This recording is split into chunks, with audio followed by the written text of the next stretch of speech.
Шея стала деревянной, гудит от компьютера, не можешь повернуть голову без боли.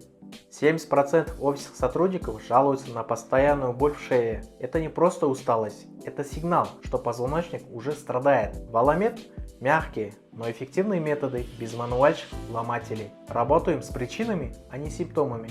Уже более 2000 человек избавились от хронической боли. Оставьте заявку и получите план лечения от врача с опытом более 10 лет. Избавьтесь от боли раз и навсегда.